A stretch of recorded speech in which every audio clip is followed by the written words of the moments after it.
to come and share with us maybe some insights on how you observe the city and work with the city.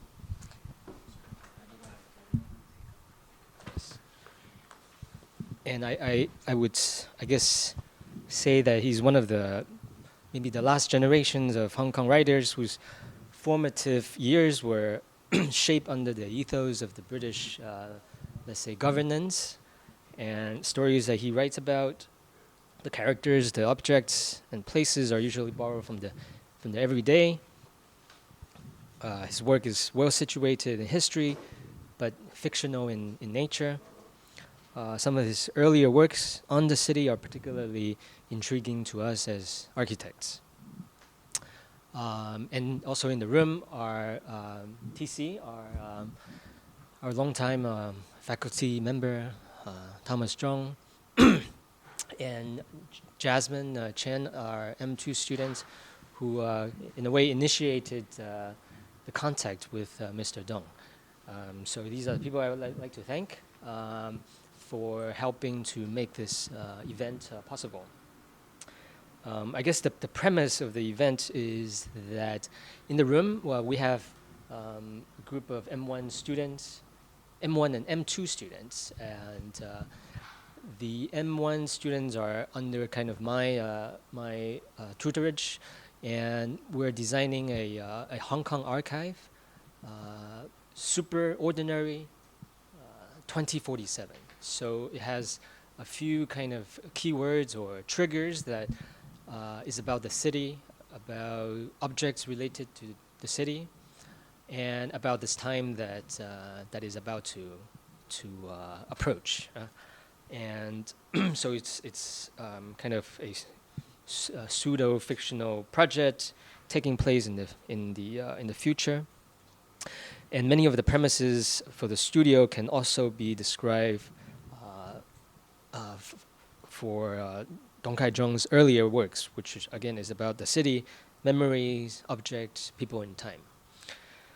And I think the event, I guess, will be two parts. The first part, I think can be understood as maybe the city of perception, how we work with the city, how we look at the city, analyze the city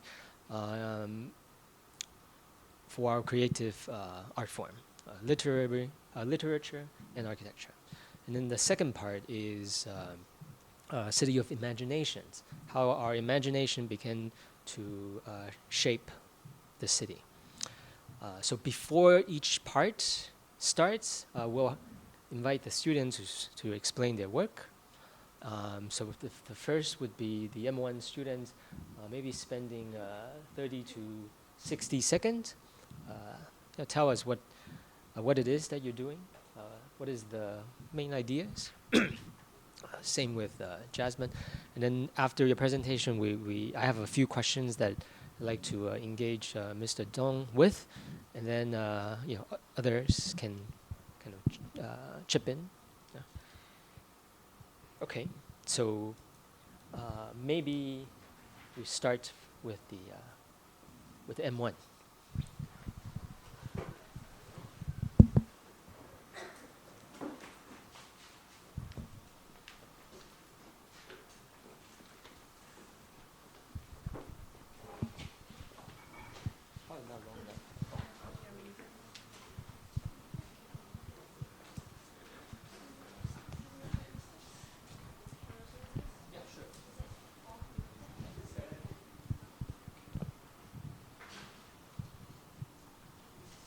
Okay, my drawing is about One second.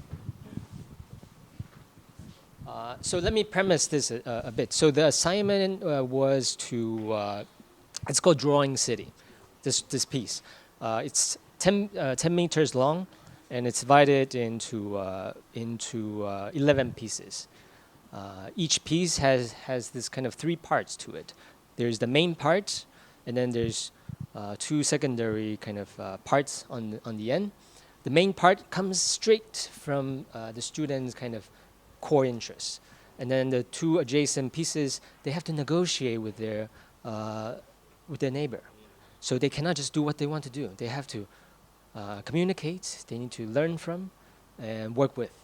And this is kind of how we ended up after, I guess, 1 week. Okay, so maybe Okay. you tell us your name first, and then you speak up. Okay, my briefly. name is Wallace. Good afternoon. My drawing is something about the contrast between the past and the future. And my road to draw is the Dung Kai Cheung Road in Cantonese, which is Dong Tao Chun Do. I think, as you know, that in the past, the Kowloon Wall City is near this road, but now it is deconstructed, and now it is the Kowloon City Park, which is something have many greeneries and a brick wall on the outermost surface. So I think the historical value is lowered, and it seems like we, the Hong Kongers, has lost something about our history and memories. So I want to draw these two places in one drawing to make a contrast between a very historical place, which is the Kowloon Wall City, and the existing Kowloon City Park. Yeah, thank you. Okay, my name is Yan, and this is my part of drawing, and it's actually a nameless back lane which is parallel to the Nathan Road. It's a very popular shortcut for Hong Kong people to go between the Yau Ma Tei and Mong Kok. So I was asked to name the street, so like I made it the main street lane, which means it's nameless. Okay, so I'm kind of attracted by the posters, like small details of the pipes, like how the old one, the new ones, like they, and or maybe some of the advertisement. I found that quite fascinating. So like this is a very focused drawing of the back lane. So yeah, this is my drawing concept. Okay, thank you. My name is Wing, and the street I'm drawing is the Temple Street and also the Public Square Street. The thing fascinated me is about how the street becoming the backdrop of crime scenes and also the major sport of prostitution. And people, the tourists and the normal public enjoy a lot of different things in the street. But behind the streets in the back lane or upside in the hotels or apartment, there are a lot of activities or stories that hide behind. So I try to draw a lot of small people happening, a lot of different stuff inside the apartments. So from the when we step outward, we see a piece of happy picture, but we look inside in a small portion, then we see a lot of small stories. Basically, the stories is based on the real newspapers, and I'm trying to find real cases to put inside. So that's the drawings that I've made for last week. I'm Carol.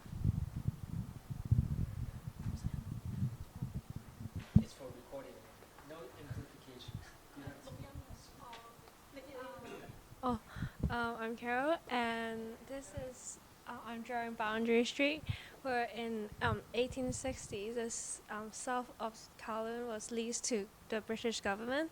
So in the past, the Boundary Street is actually a mountain, and a lot of Chinese will take their flowers and sell it on this side because it can be sold at a higher price. So it becomes the flower market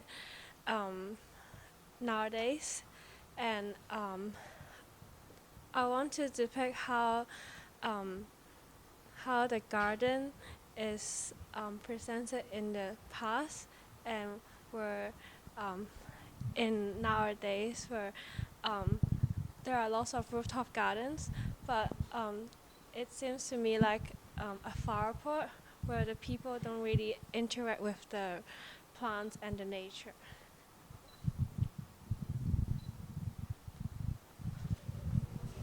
I'm Susan. I'm drawing the Dung Kai Street, the part of the goldfish market.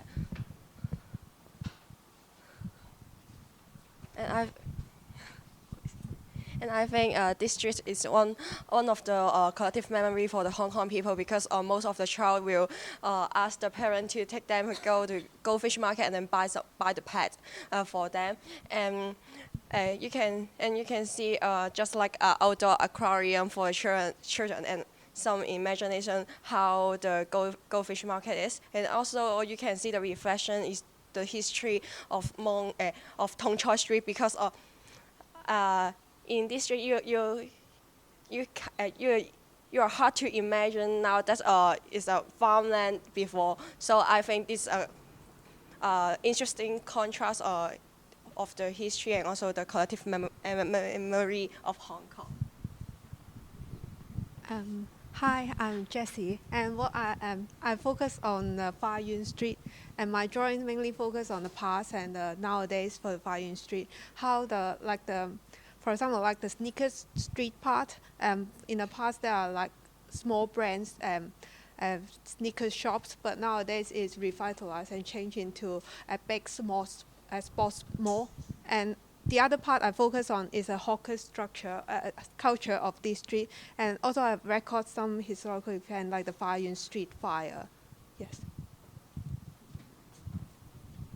I'm Penny.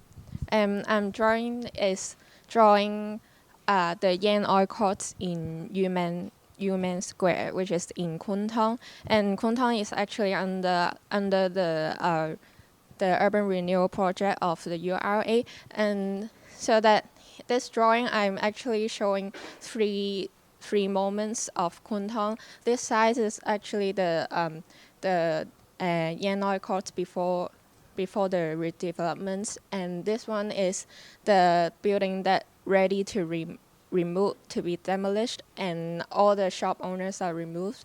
And here and at the back side is the moment that after the redevelopments, which becomes all the high-rise residential building. And I think that redevelopment is important for our city, but somehow I think the way of redeveloping a city is important, because I think some valuable things are showing in the past, like the interactions between people.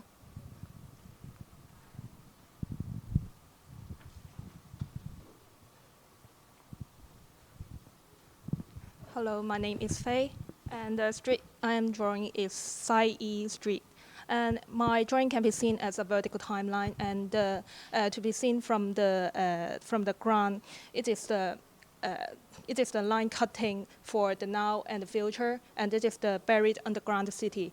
And before it is there are lots of women washing their clothes, so this street is called Sai Yi Street. And the action of redevelopment is constructing. It is no longer related to Sai Yi, so it is in the street there some building that is not related to the action of washing. And I draw that this is like a deconstructing into fragments, because I think redevelopment is an action of like washing. It can no longer go back to the past and gradually become another form or state. My drawing is inspired by historical photos of Shanghai Street, where the signage like hovering over the street and creating an experience like kind of surrounded by words and characters. And so I kind of recreate the street, like combining the existing signages and some old signages that has been demolished, and I believe that the signages is one of the important object for shaping our cities, because like just a man came and, oh, I recognize this restaurant, is it in Shanghai Street? So and I think this kind of words and character is very important about how we understand our cities and making the identity as a Hong Kong people. Yeah. I'm CK. I draw Mong Kok along Nelson Street with Nathan Road, Siam Tri Street, and Dung Kai Street.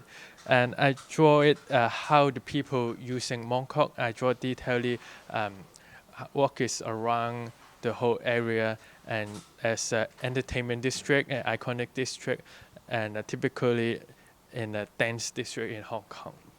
Yeah, basically I draw the what I experience in there, what draw my attention, and how the people working and using the place. Thank you.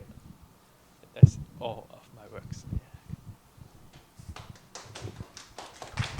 Of our works, no, sorry.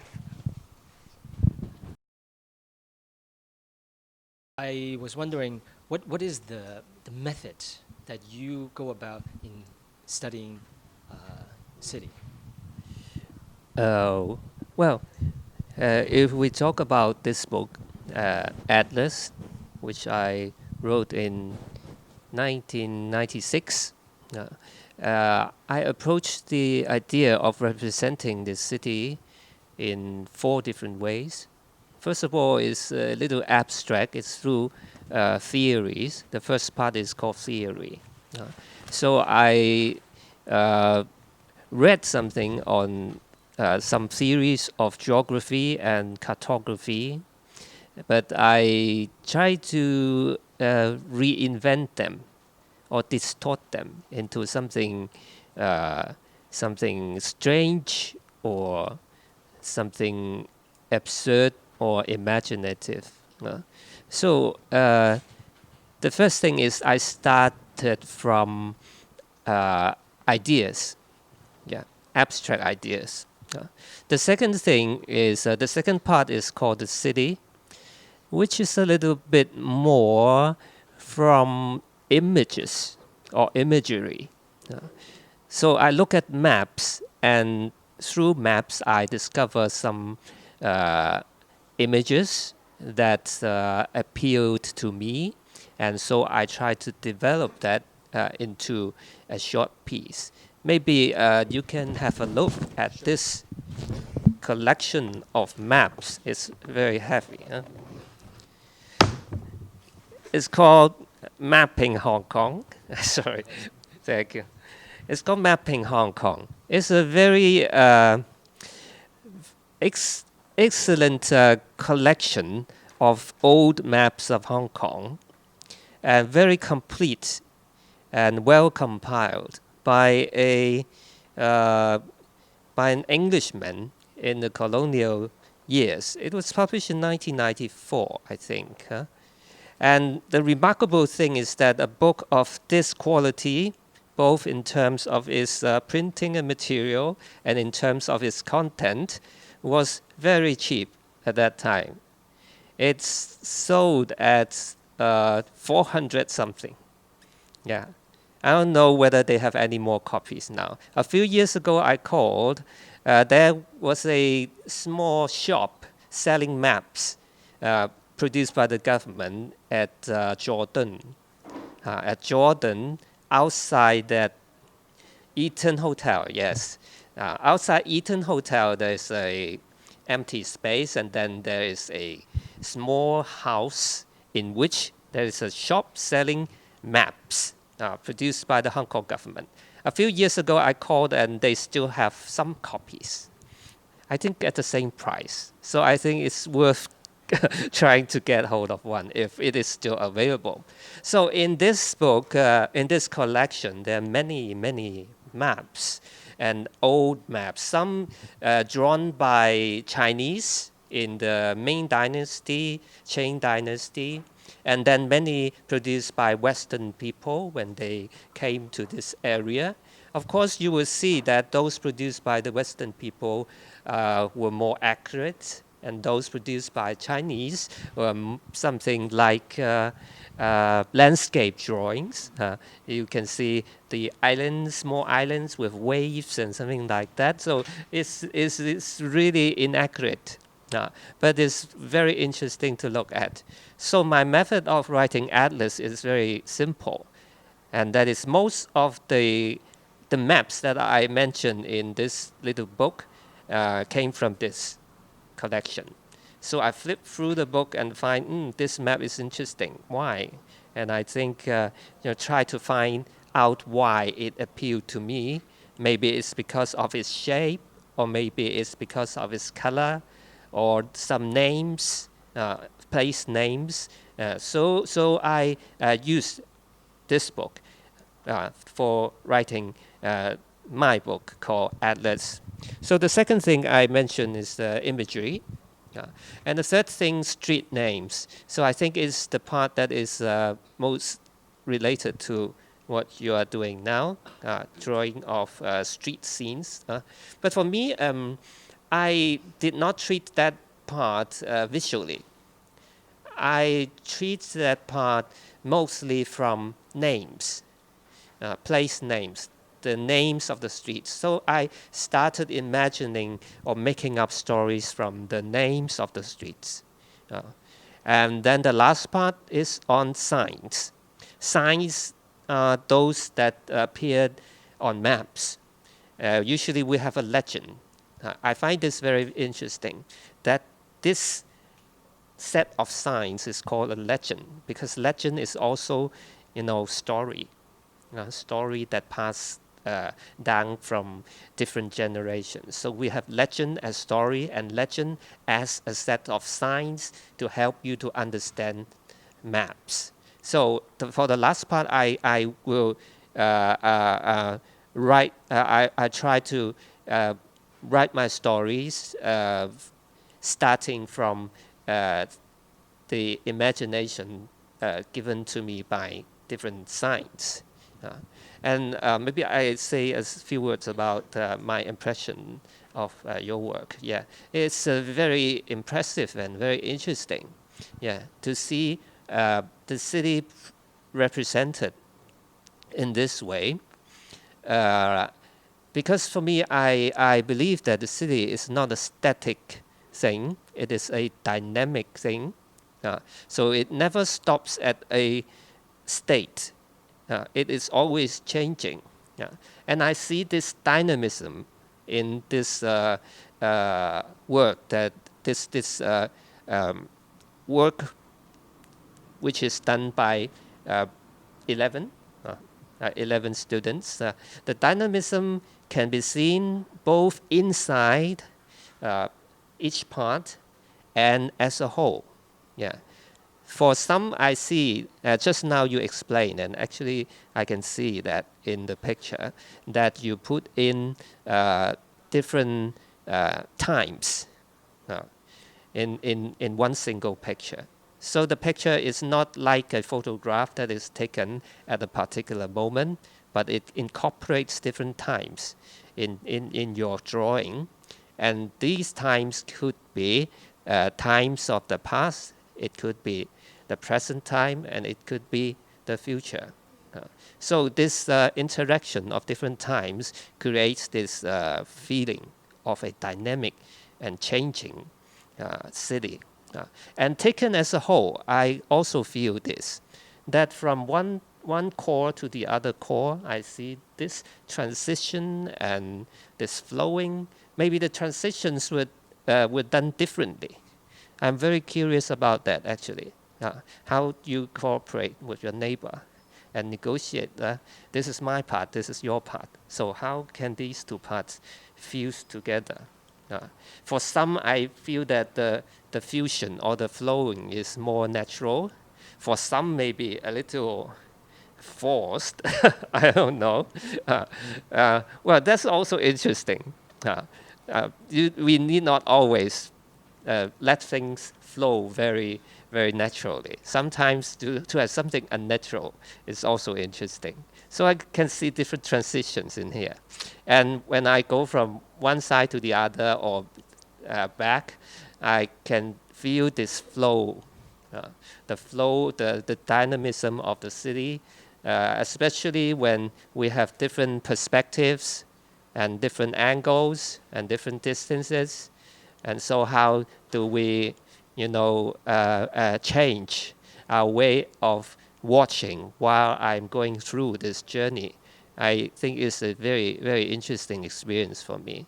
And that fits my idea of a city as well. That is, it is a dynamic dynamic entity, that it is always flowing. But in this dynamism, I think that there are different forces working against, sometimes cooperating, but very often also working against each other. For example, if we take it, the formation of the city from the top to the bottom, it means some kind of planning or control.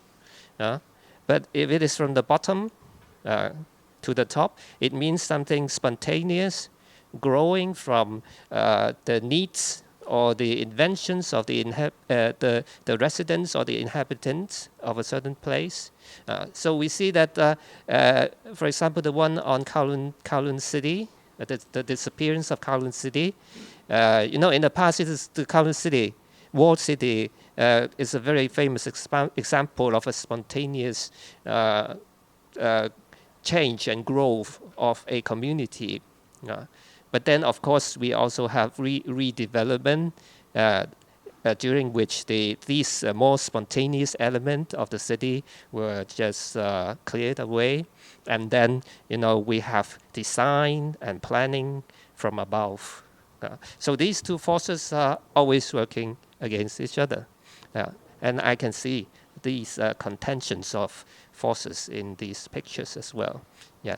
So that's how I feel about this work.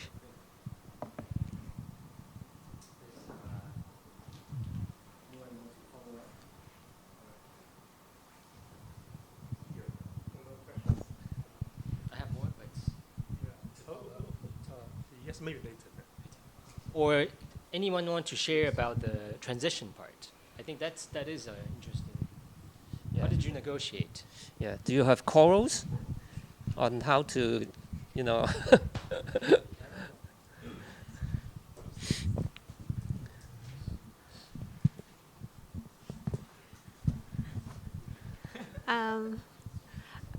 For example, I'm doing the Fa Yun Street, Yeah. and I try to negotiate with my neighbor for the Temple Street. And maybe I'm not sure how you feel with that transition. Maybe it's a bit forceful, but I try to find similar elements between Temple Street and Fa Yun Street, and I find that hawkers may be one of the interesting elements between me and him. But because we are using different mediums, so I still try to have a smooth transition. For example, for the Tung Choi Street and Fa Yun Street, I think the transition seems more naturally because first of all, both of the streets are in Mongkok, and they are like allowing people to shop around. These are the similarities, and we try to put in different elements, like my sneaker and her goldfish into one area to make it flow smoothly. And she also puts in imagination, like how the name Tong Choi come from real Tong Choi, to blend in my street, which is originally growing flowers and selling flowers. Yeah. So you have a better neighbor on this side than on that side. I'm sorry. Yeah. But I think this piece of work is interesting because of all this transition and the stories behind our drawings. It's pretty obvious that in the middle, the whole thing is a little cut into two. Yeah. But on that side, I like the two figures there, one pointing to this side and the other pointing at the other side. In a way, that kind of reflects how the city is formed. Not everyone is so polite. Yeah.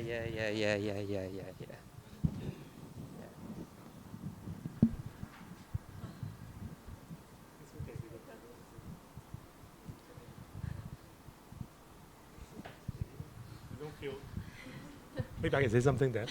Just I find it very interesting that personally I think this exercise is a kind of experiment. There's no real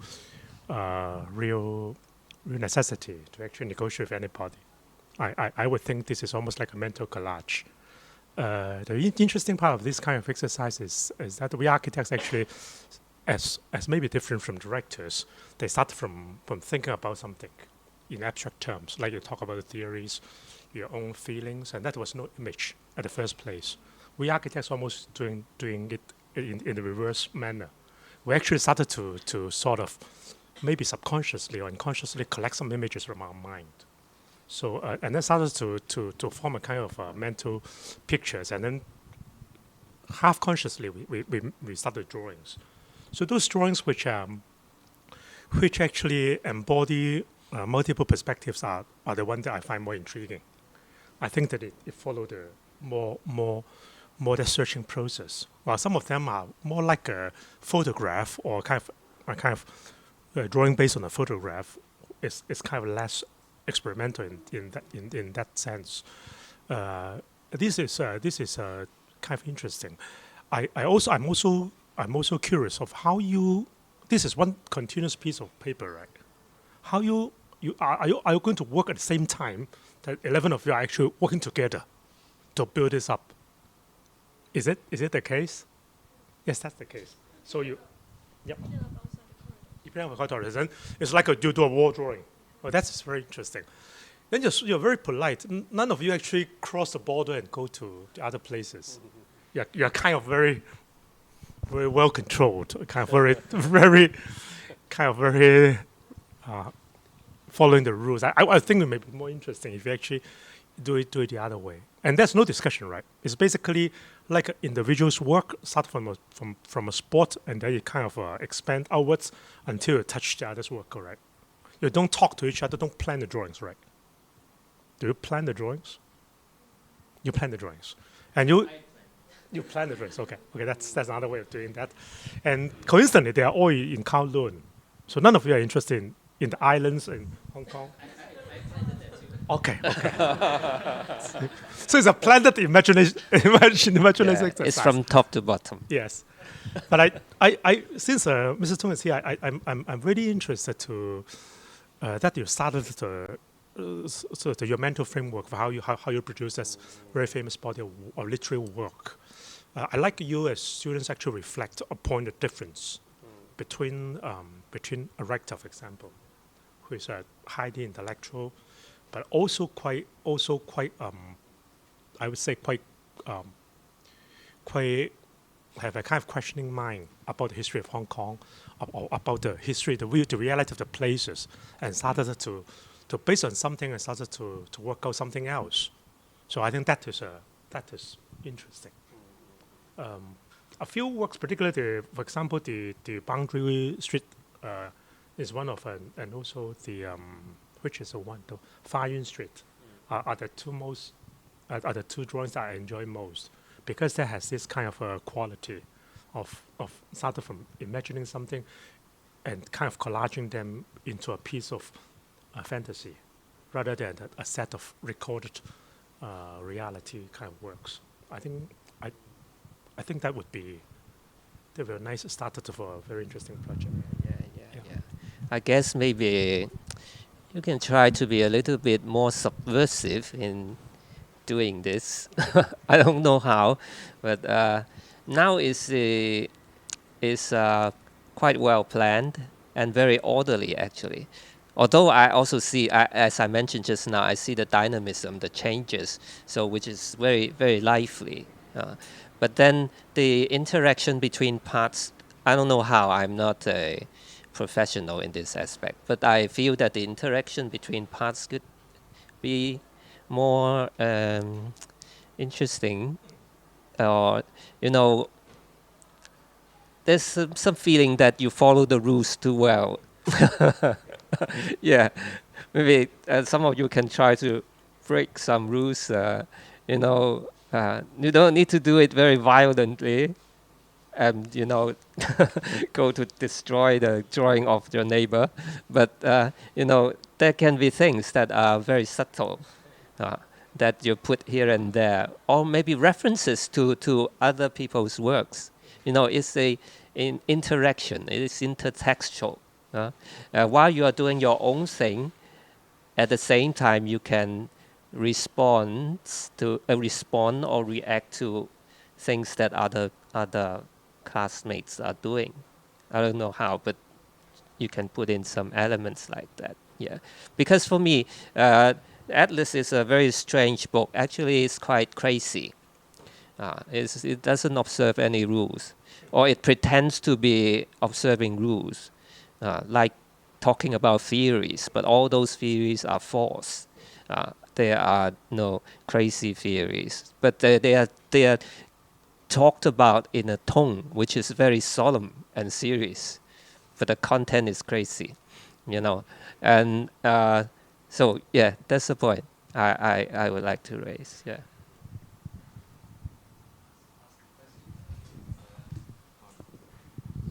I wonder, the students all read some of Mr. Dong's work before they embarked on the drawings, right?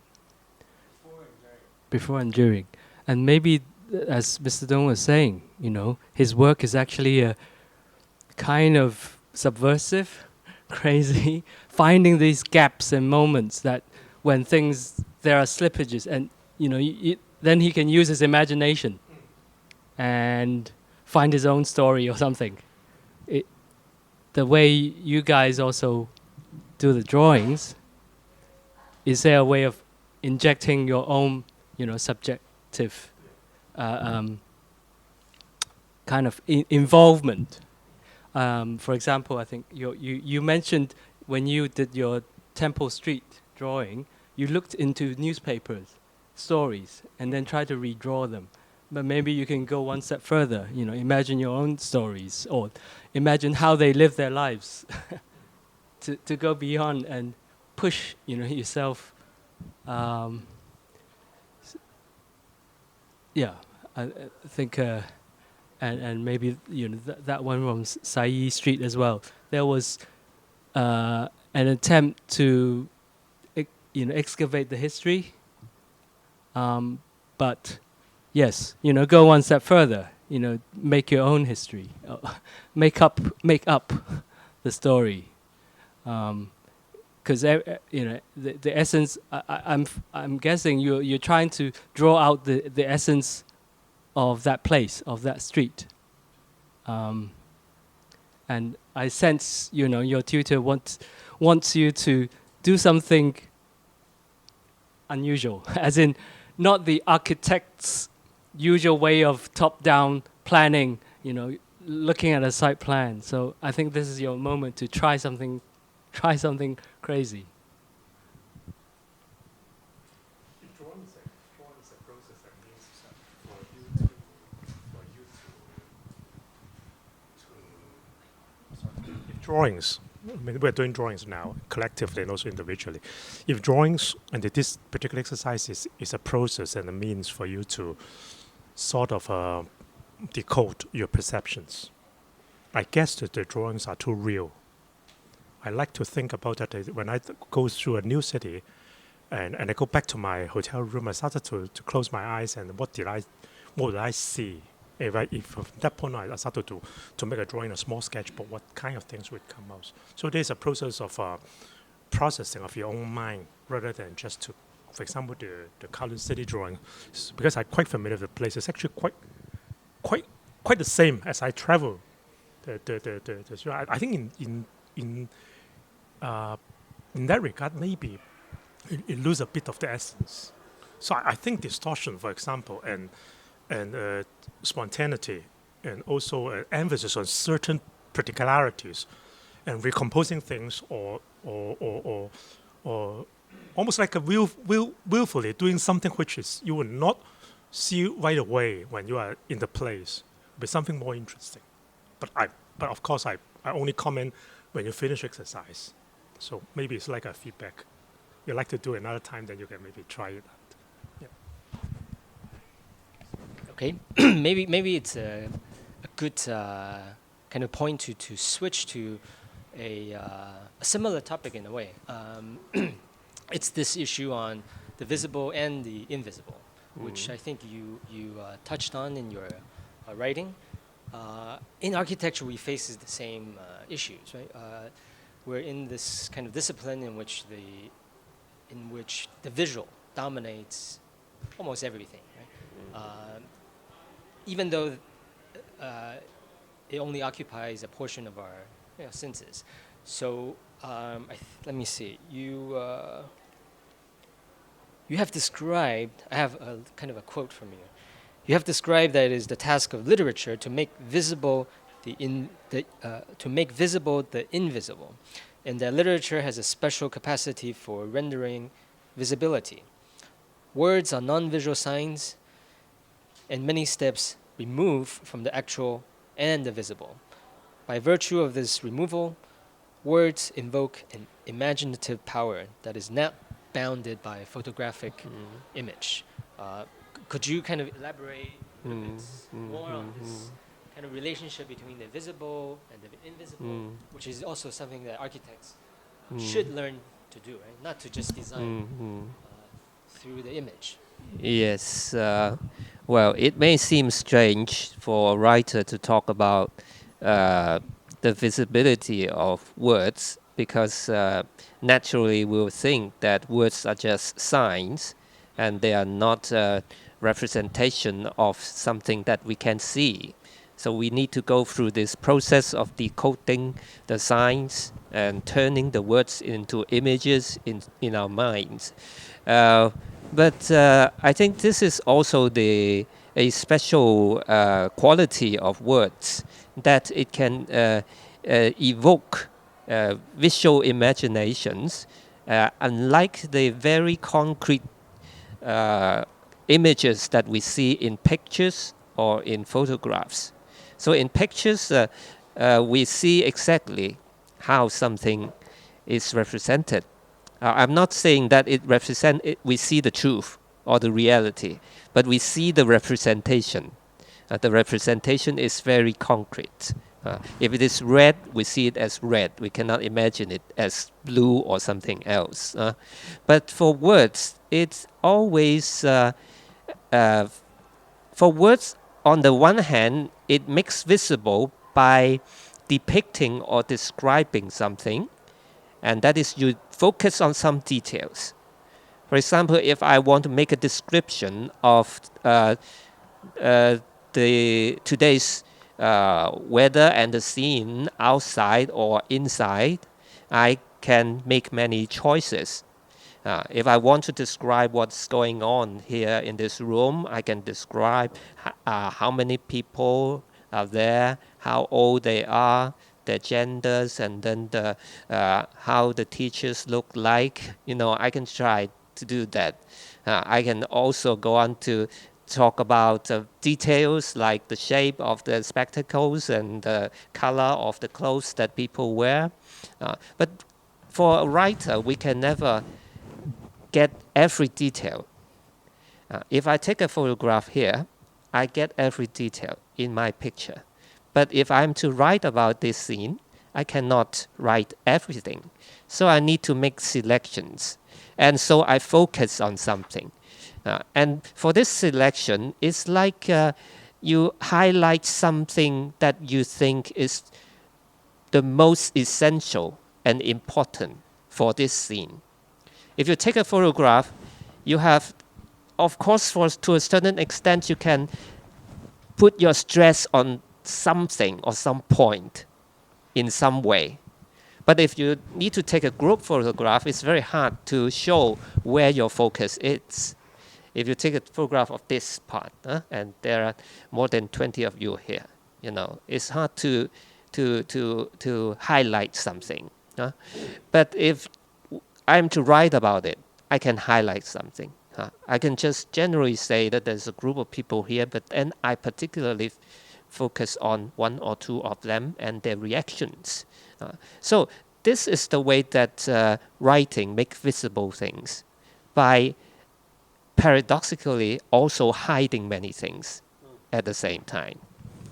So if I focus on the teachers, then maybe I would not have the space or the interest to talk much about the students. So it is the limitation, but also the special quality of writing to both showing something and hiding something at the same time. And sometimes it's even more paradoxical that we can hide something by showing something. It's like, I don't know whether you have read or heard about Pamuk, the Turkish writer, Pamuk, who has won the Nobel Prize some years ago. He has a very famous novel called My Name is Red. It is something like a detective story. And in one of its chapter, there is a murderer in this story, and we don't know who he is. So the few people involved they take turns to narrate their story. So the narrators keep changing chapter by chapter. And then we need to guess what's going on. We need to put together the picture from different testimonies. And in one chapter, suddenly, the murderer comes out and says, I'm the murderer. And then he goes on saying many things. But in the end, you don't know who he is or who she is. You know, you hear his voice and you see what he describes to you. But you cannot see his face. And he can hide himself. So it's very wonderful. I think this chapter is very wonderful. By showing a lot, but at the same time hiding the most important thing. So this thing of visibility or invisibility, maybe we can supplement it by saying that it is two-way. It's not just making visible the invisible, but also make the visible invisible sometimes. Yeah. So for me now, when I reflect on this topic, I would say it should be a two-way interaction.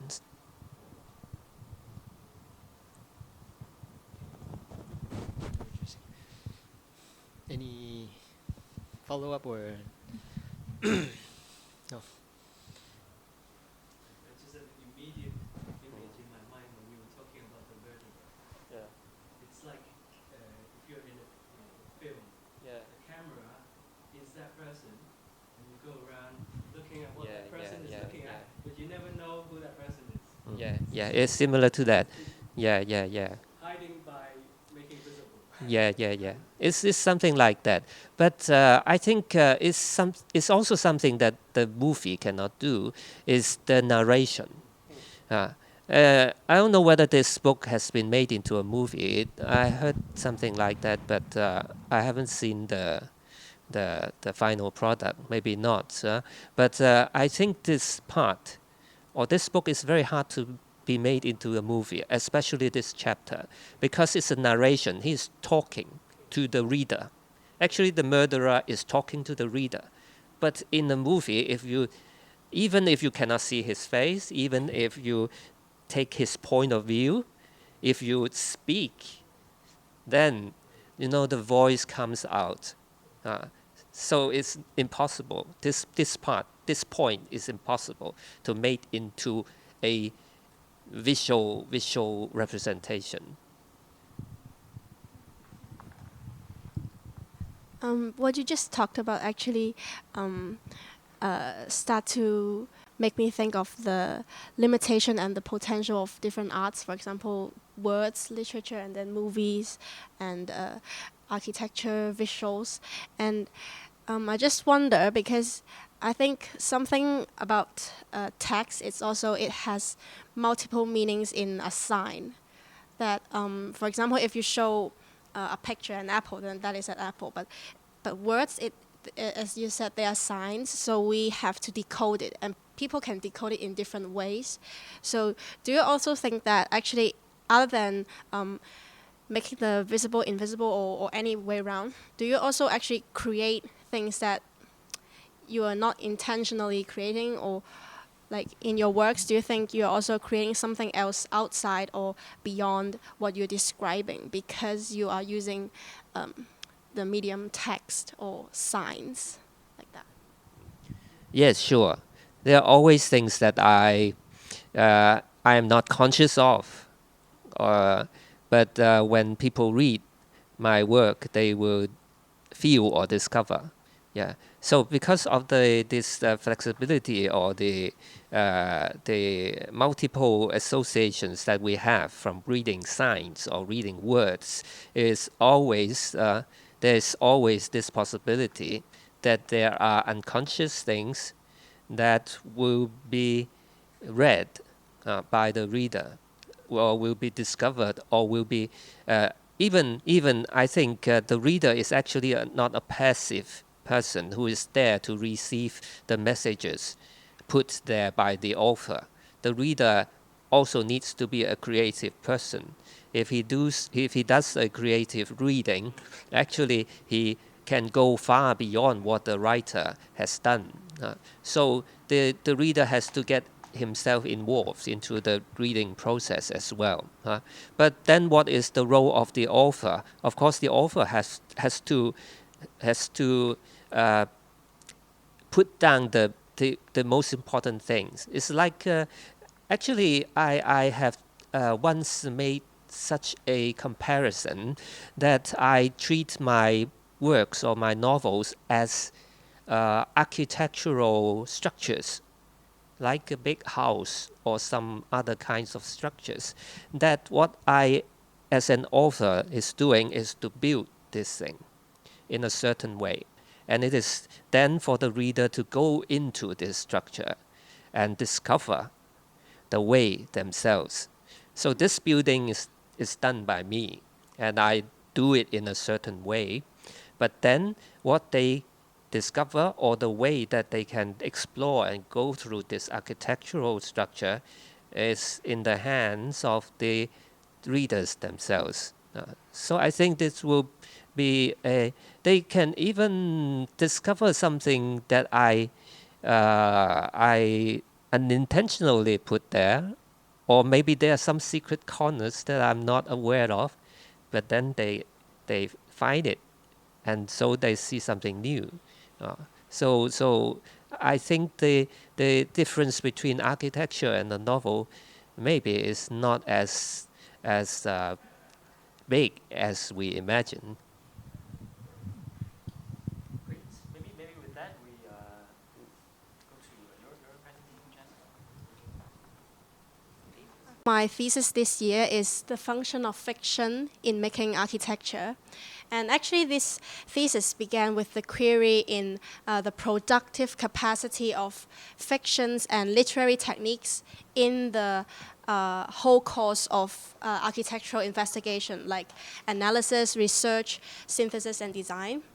And in fact, this kind of analogy between architecture and literature has been carried out for a long time by philosophers, writers, architects.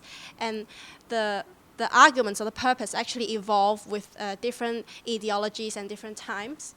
And there's a French philosopher called Paul Ricoeur, and then he actually noted the paradox of fiction.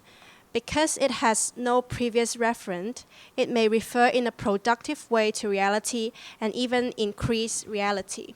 So here I'm actually trying to explore an alternative methodology in reading or writing the city, which is so complex and so rich in meanings, that whether this kind of methodology can discover or create something new. So this is a map of the site I chose. I chose the site Ladder Street, and it was because it has actually already inspired many fictions and films, and it in fact is the major route for the oldest Chinese neighborhood in since the colonial period. So it has many layers of histories and meanings and myths. So I think it's a good place to start. And the way I started it is that I went to the site 4 times, each with a different level of understanding because I do the research in parallel. And then I start to map the site not in conventional architectural method. So actually for example, I wrote poems, and there's also this kind of so-called concrete poems. And then I also talk with peoples, and then the main thing is that I try to document their choice of words and how they express themselves. But most of all is that I stopped at different corners, and then I created fragments of small short prose writing to dig out within the scene the meanings or the mapping of the sense, the thoughts, the signs, the symbols, and even my personal thoughts. So all these then combine to be a mapping of something, you can say, both visible and invisible in this context. And then after doing all these, actually this way of doing actually shift my way of thinking. Because it starts to go into language, I have to use words, so it shifts my way of thinking, and it actually can start to link with meaning or places elsewhere. It can reveal the invisible linkage with different places and different time with the present image that I encounter. So at the end, I chose 3 places in this Taiping Shan neighborhood to further investigate. The 3 places are, I call this place of cleansing, and it is actually the Pound Lane Public Bathhouse and Quang Vuk Ancestral Hall. So maybe at first it's like for each place, I did research to look for the facts and to move from a very, very personal interpretation to a collective sphere, and also, it's more collective and social. So when they comes in, there are facts, but at the same time, I started to create fictions for all of them. And in fact, in all works, it's a combination of fiction and facts. And I created fiction, drawings, and also models on such concepts, so that actually the ideas can be explored in different dimensions, and they actually affect one another. So for this one, it's I wrote a poem, a drawing, and this artifact, and it's on the seemingly different but actually very identical nature of this modernist bathhouse, which was the first public bathhouse in Hong Kong, and the very old temple here. And then this place, I call it the Garden at Still, which is the Blake Garden. And actually, I borrowed the idea of the literary idea of still life painting, because in Italian, still life actually is it's called natura morta, which literally means dead nature. So there's this kind of seemingly very beautiful or aesthetic way of still life, but if you understand the meaning of that word, and also if you look closely, it is kind of strangely dead in a way. And I use this notion to talk about the very deadly associated history of the Blake Garden, because the appearance of this garden is because of the very heavy plague at that time. So the government has to torn down all the houses shown at that point. So at the back, it's actually the oldest image of that place. And then there's an empty lot up here, and then a garden at last. And it is actually the first garden for Chinese people, because at that time, many English people, they just don't want Chinese to enter public gardens. So this is the artifact, and this is the drawing.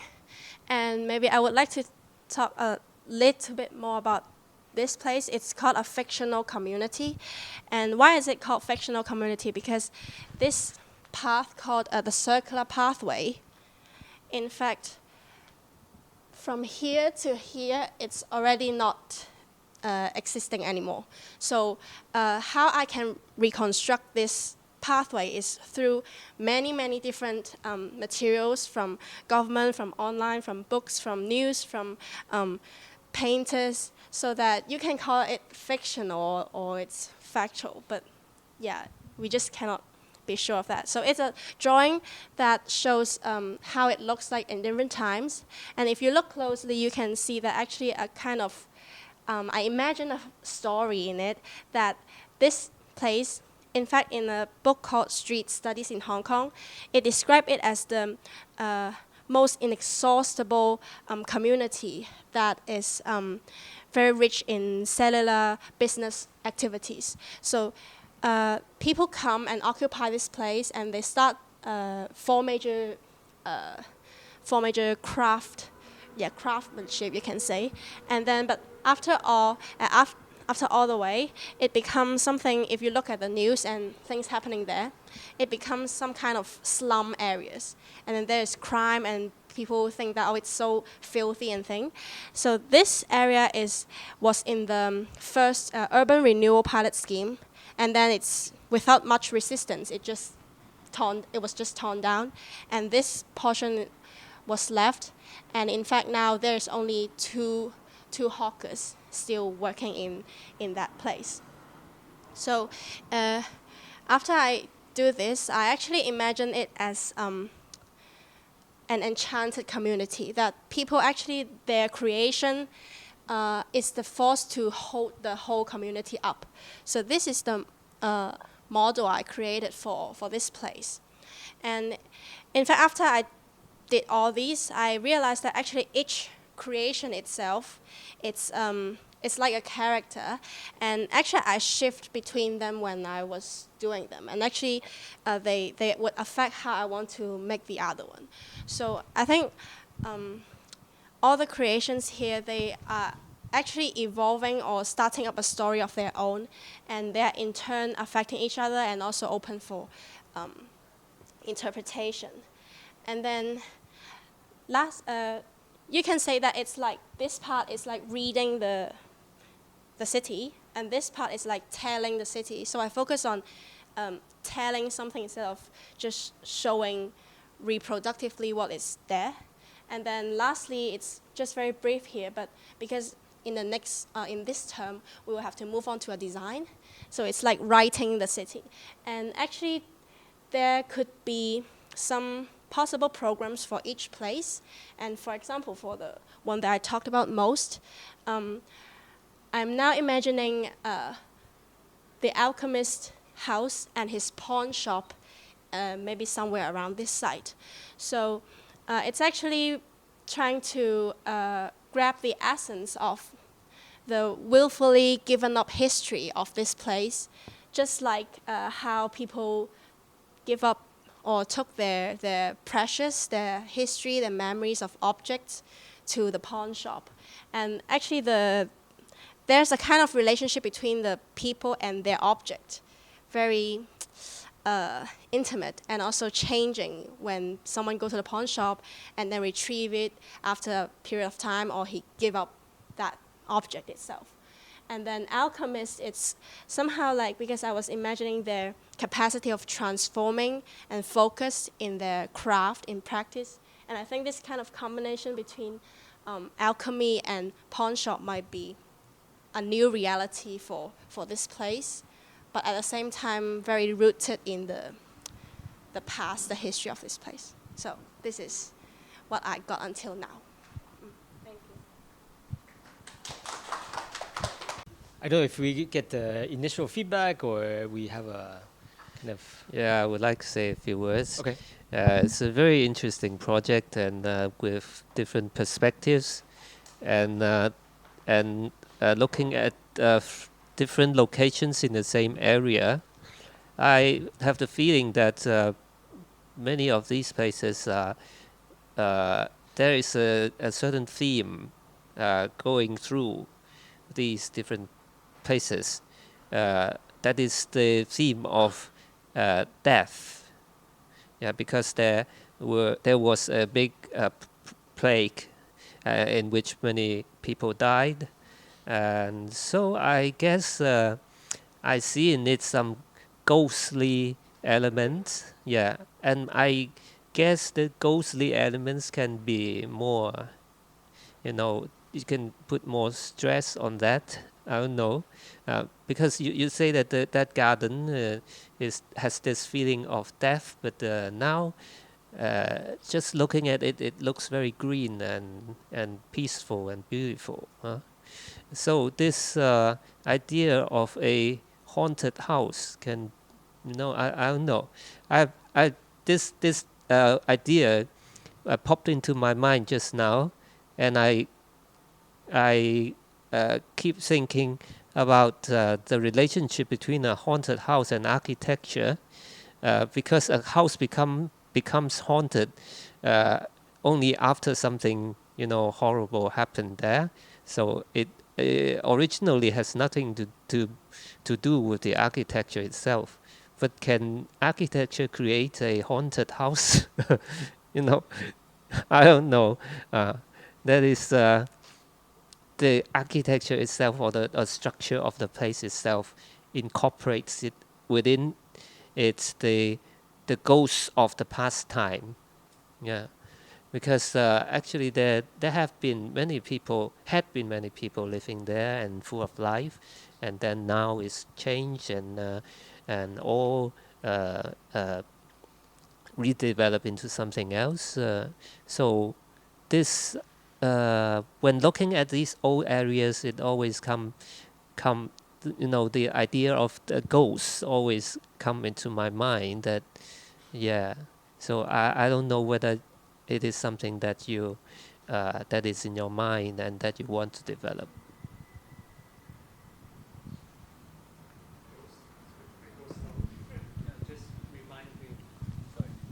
Of this is Shangwan area, right? Is this anywhere near the Sektongzhui area?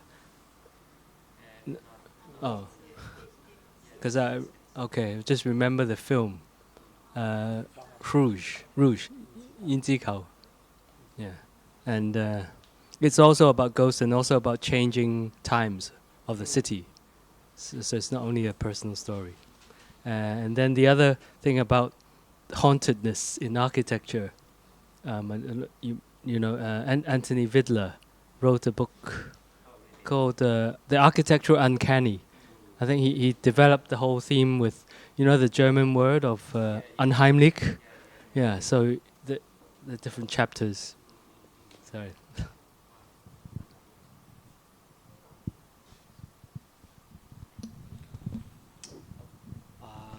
There is one question that I've been kind of wanting to ask that's not maybe not so much related to this, but has to do with the space of production.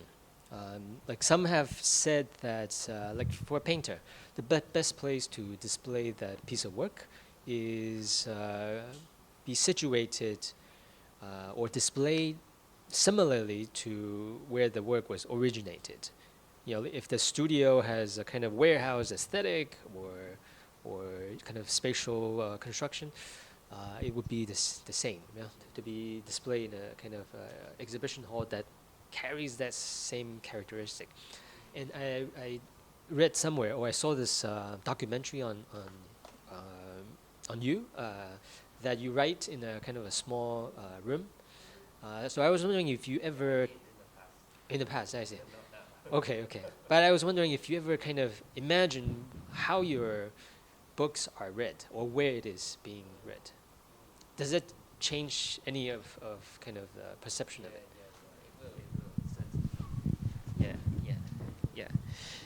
The production, the site of production, somehow it's also, of course, it's not always possible and nor necessary for books to be read where it was produced. You don't need to come to my home and in order to read my novels. Although we still have this kind of, we feel this kind of aura of some old homes of past writers. I went to Tokyo this last December, and I went to this Saosek Sanfong, in which it was actually the site of Shoseki, the Meiji period Japanese novelist, the original site of his last home, and in it there is a reconstruction of his study, the room where he reads and writes, and it's very detailed and well researched reconstruction. And we go and see that, and we try to imagine, wow, Shoseki wrote his great works here, sitting here and using his pen. So we have these kind of imaginations, of course. But in real situations of reading a literary work, we very seldom neither do we need to go there or do we need to imagine that. We do that in our own space. I think that is the creative aspect of reading. That is, you are not trying to reproduce the experience of the author. but you try to fuse your own experience with the author's experience. And so maybe it depends on the habit of the reader. Some will read them at home, some will read books while they are traveling. And once I heard that reader of mine read my book while he was in prison. Yeah. He was an activist and one of those who protests against the redevelopment of the Wan Chai, Haitip Gai, those places. And then he was put into jail for a few months because of his protesting. And he told me that he read one of my very long novels in prison. Yeah, and I guess my novels are very suitable for such occasions that you can while away your time there. And so I think it will certainly produce a very special experience for him, that he reads the work of a certain author, and this work is on something very similar to his own experience. So I haven't talked in detail with him about this, that whether there's any difference to read a novel in a prison or outside. But I think, this reading, the activity, the act of reading belongs to the reader, and the reader's own experience will fuse with the author's experience.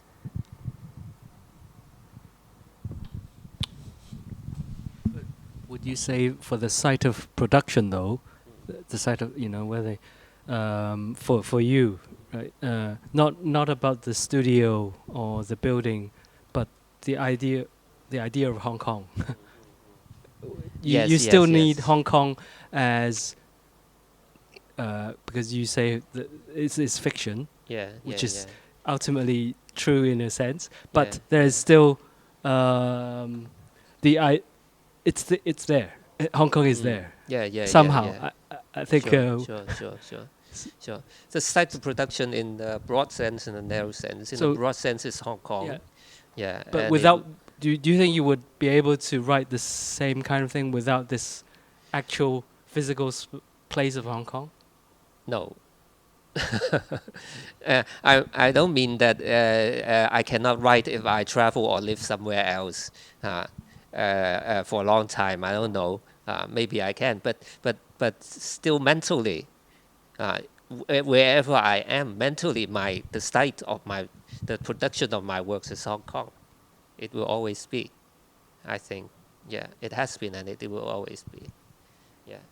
But let's say the intensity or the kind of tightness of the space itself, does it contribute to the way you, the way you think or the way you create?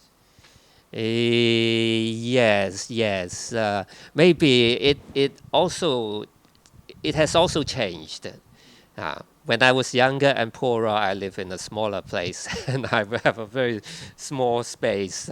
Actually, when I live in my old home, the room is very small and I share it with my brother.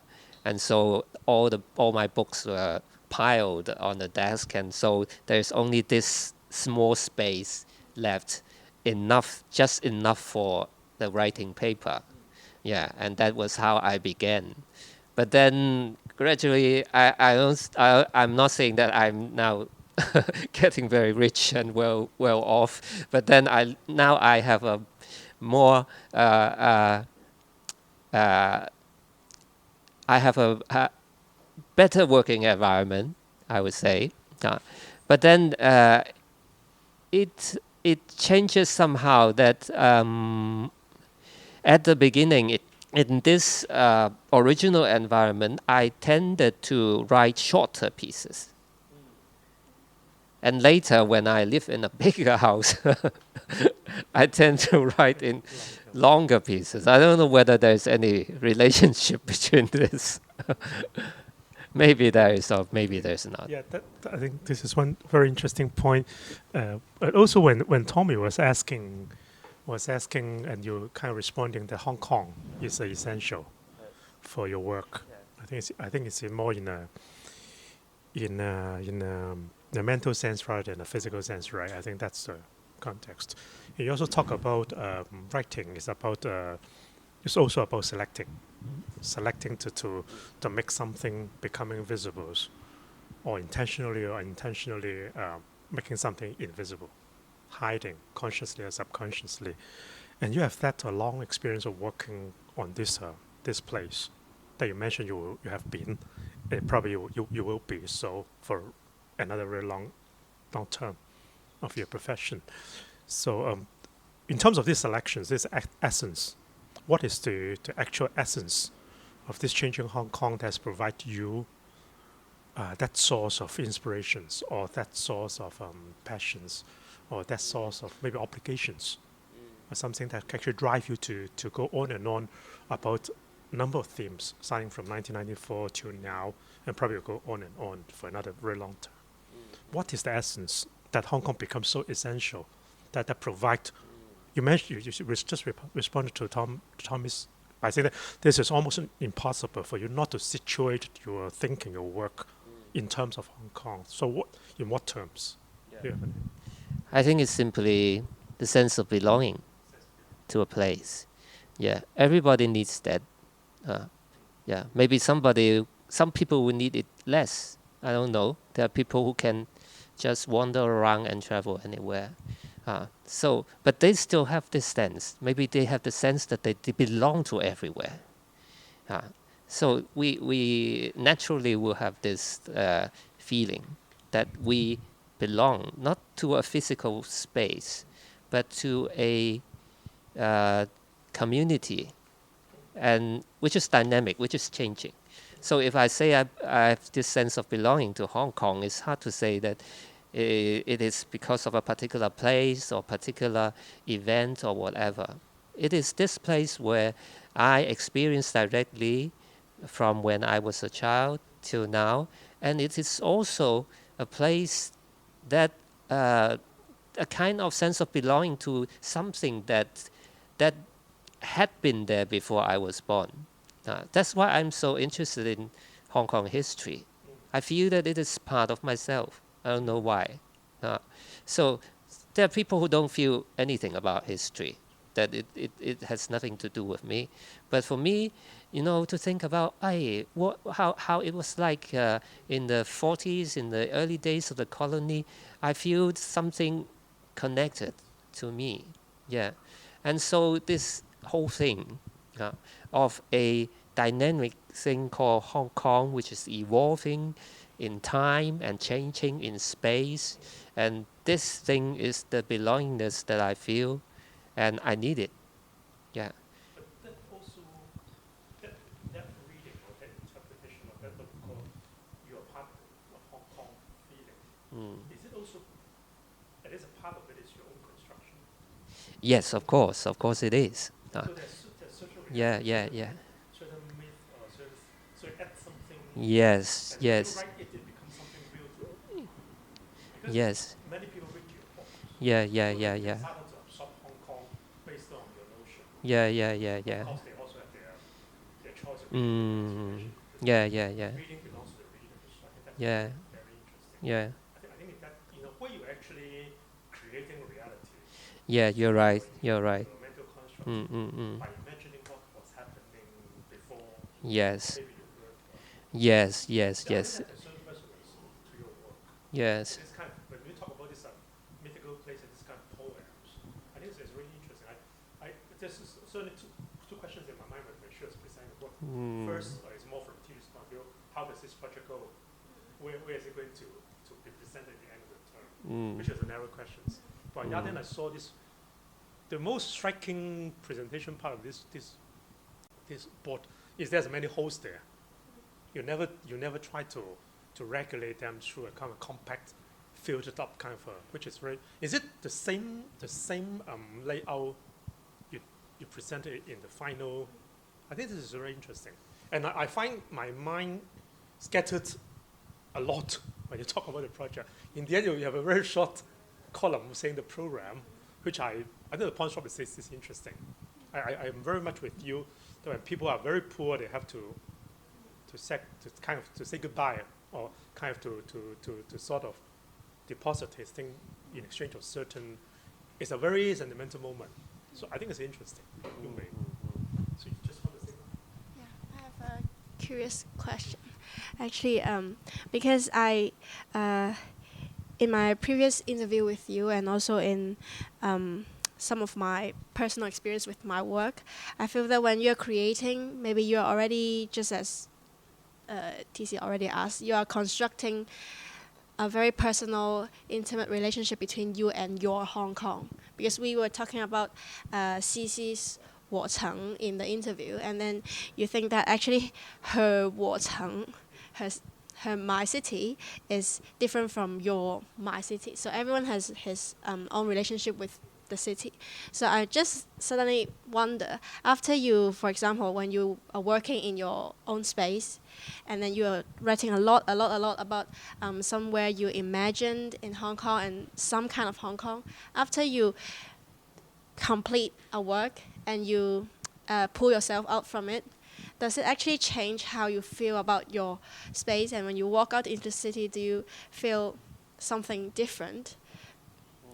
Because I think it somehow also happens when I was doing my work. It's really an experience when I was doing my work. Like, after I half complete something, I just feel something different when I look at it again. And it's always impacting myself. Yeah, obviously it does, but not so dramatic for me, maybe, because I'm much older and I've written many books. So it's not like that I finish a book and then, wow, I'm totally transformed. But yes, sure, that I keep myself, I keep changing. Yeah, while I keep writing. Yeah, that's most certain. But this Hong Kong that I belongs to also changes. It changes by itself, but my idea of it or my feeling for it is also always changing. So when I talk about this very common saying of belonging, sense of belonging, is not just something static. It's not a static identity. Something that, hey, I'm Hong Konger, so I'm so and so. It's not like that. You need to participate in it, and you need to get yourself involved in the whole process of building this identity. So for me, there is no point where the identity is finally done and finished. No, never a point that it is complete. It should always be changing. And so the problem with many people nowadays, maybe, is that they are pushed by events or the situations into grasping on something very simple and static, that they think this is the thing and we have to protect it. Nothing is allowed to change it. And so a line is drawn somewhere. So it is based on a principle of absolute inclusion and exclusion. I think this static frame of mind is very dangerous. Yeah, for me, I think it's always shifting. Of course, there are boundaries, more or less. We feel boundaries. So when we define things, we need some boundaries, some definitions, or else everything will be just a mess in front of our eyes. But then we need to get ourselves prepared that boundaries can move and should move. And so for me, the sense of belonging is not that I discovered that I belong to Hong Kong, and so I need to write about it and I need to do something about it. It's not like a call from somewhere. It's something that you get involved in it and you contribute into making it into something else. You make it change. So this construction through imagination is, I think, the essential thing that I'm doing in my writing. I have also one more question. It's about again, about the relationship between the author and the reader. And it's because in many different books, actually there are books that really write out the strange relationship between the readers and authors, maybe in Calvino's work or something, that always remind us that there's something magical or couldn't be described between the readers and the authors. And actually, I just want to know how you think about your feeling towards unknown readers, and also in the whole course of creative process, actually when do you really need to consider the readers? Is it after the completion of work and then you start publishing or whatever? And because I'm also thinking this kind of relationship can also be similar or be referenced to the relationship between architects and the users. We always think of the users, and then sometimes people say that, oh, you don't think of the users, you only think of yourself, and all kind of considerations. So do you have a view on your relationship with your readers? I do not have a very clear view. In the past, I would claim that I do not think about readers at all, that I write in a way that I want to. But maybe actually I'm unconsciously tuning myself to a certain reader or certain readers. It's not a particular reader, because I do not expect my work to be read and understood in only one way. Yeah. So maybe I will half consciously write with the intention of providing clues or providing the architectural structure for certain kinds of readers. Of course, I cannot cater for every kind of reader. There are certainly some people which I don't care about. But then I think the range of people that I would like to invite into my building could be, of many different kinds. Yeah, and so this is an unconscious process, unless a very calculating author will think, I'm writing this with a certain formula in order to move certain readers and in order to, get more people to buy my books. I don't think like that, but yes, more or less, I will have some readers in mind.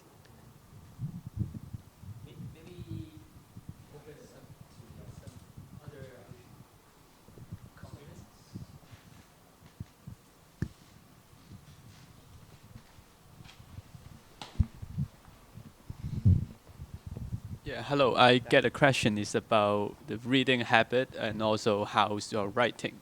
Because for me, I think you are a very bookish writer, because reading your books need have a large range of information. Just like Agnes, you talk about the battle echoes, and many novelists talking about the one-to-one, the mapping. And I think how can you read a lot and internalize those into your creation?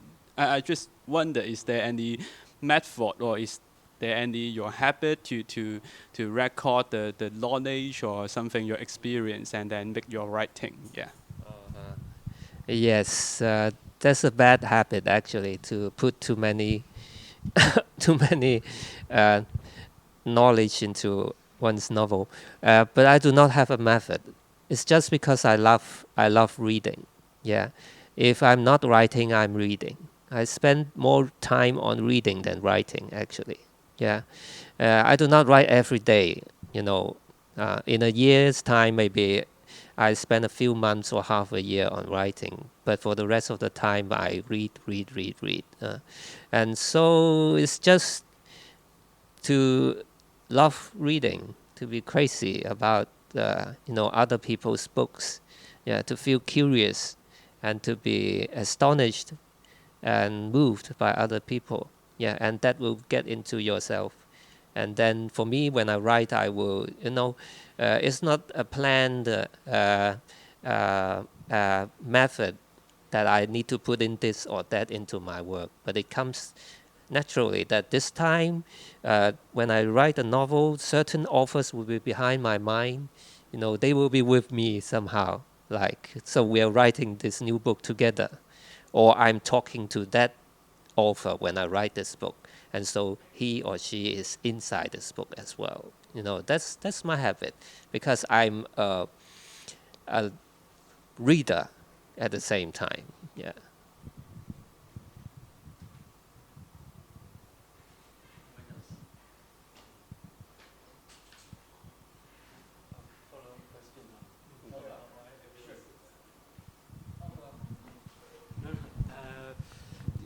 Yes, you said about, you know, reading and writing and being an author. It seems you need experience, you need time, you need the stuff you know, you need to absorb. It needs to kind of sink into your own self. Do you think that there are there prodigies in writing? You know, can you be an amazing writer in a young age, like, you know, some musicians or mathematicians? I'm trying to compare it to Yeah, we're talking about the question of genius, whether we need talents or, you know, you have to be a genius in order to write. Well, I think in poetry there are such people, that they don't need much training and much experience, that they can write great poems at a very early age, because poetry comes more from instinct, and from your feelings. Of course, there are also very experienced and writers, poets who write very well. So there are different kinds of poetry. But for those who write by their talents, poets, we see more in poets. But it's more difficult, even short stories. But I haven't seen any genius in the novel. Yeah, so the novel maybe is then formed for older people, at least middle-aged. I don't know. If you need to write, you know, at that length, you need more, you know, to your own life experience, in order to produce that. And you know, we feel that genius and talents is like sparks, that don't last long. But for novelists, to write a novel is a very boring process, actually. Yeah, very boring. You need to go on with the same thing for a very, very, very long time. So it's not very dramatic and interesting, actually. So yeah, there are, yeah. But the point about the thing about these prodigies or talented young people is that many of them cannot get through middle age. I don't mean they die early. Yes, some of them die early, but even if they do not die early, you know, their writing career, somehow many of them cannot survive their very early age. So when they become a middle-aged person, many of them just can't continue producing anything. Yeah. So we can't rely on talent. Yeah, hard work. I don't know. Maybe. Well, Yeah. I think some of your comments earlier about your own process of, you know, creating. You were talking about involvement. You know, you're really being involved and interested in the subject matter. You talk about, you know, being in the company of other authors. So when you are creating, you are talking to, you know, other writers. You feel part of a bigger family. I mean, all these kind of things, and the idea of construction through imagination. I mean, for me anyway, I feel that architects can also maybe learn from something like that. You know, the students. You know, you should feel like you're creating, making architecture as part of a bigger tradition, in company of other architects, things like that. It's like in the company of ghosts. Yeah. So this hauntedness is always there. When you look at bookshelves, all those great writers, they have all died. Yeah. And even myself, one day I will die and I will become a ghost. So I always take bookshelves. I take libraries as cemeteries and bookshelves as graves. You have graves and you pray. And so, it's the whole business is very ghostly. Yeah. So I like to keep company of those great ghosts of the past. Yeah. So I was wondering, in closing, would you be able Yeah, to sure.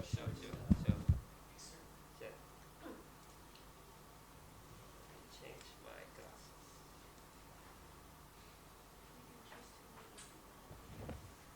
In English.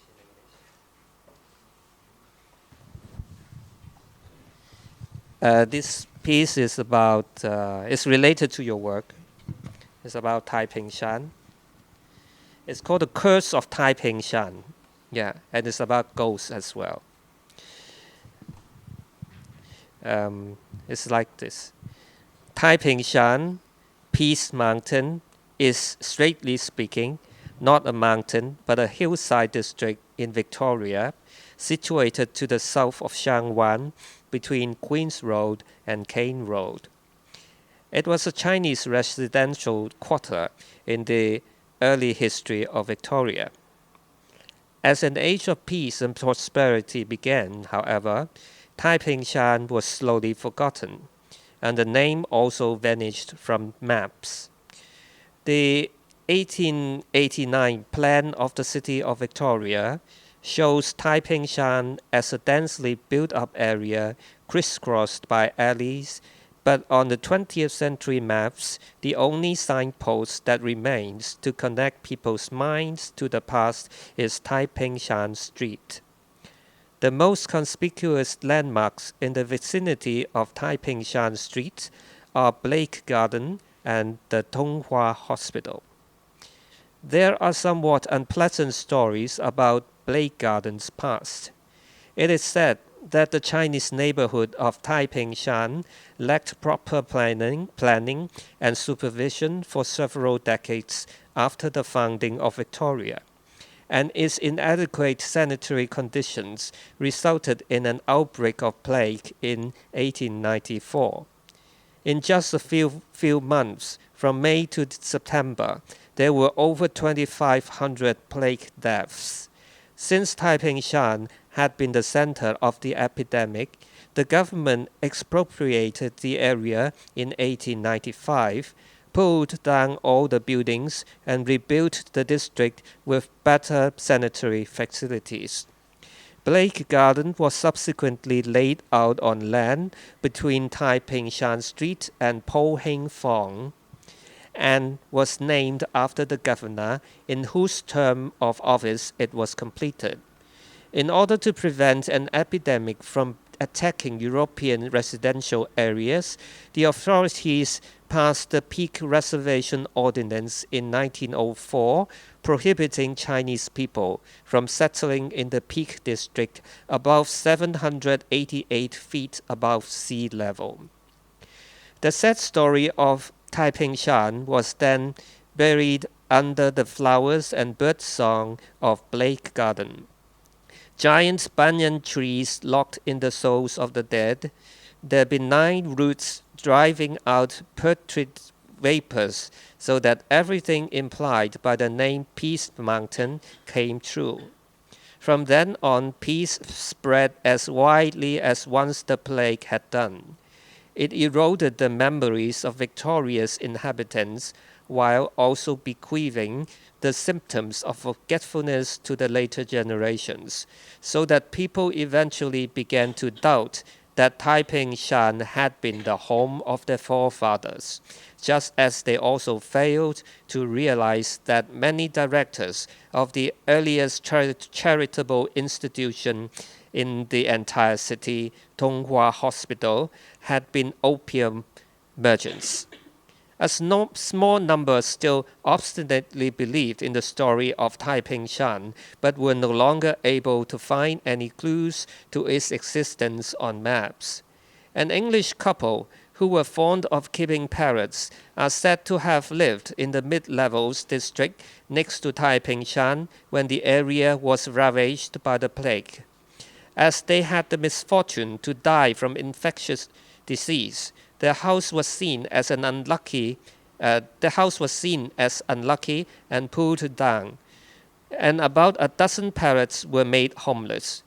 They took shelter in the banyan trees that had been transplanted from elsewhere into a new Blake garden, where they thrived and multiplied.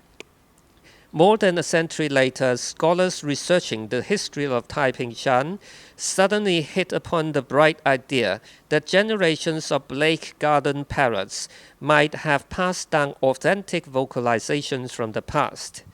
They went to Blake Garden with audio equipment to interview the birds' descendants, as if recording oral history. It seems that they could just discern monotonously repeated shrieks in the parrot's clamor, but were unable to tell whether they were curses or blessings. Taiping, Taiping.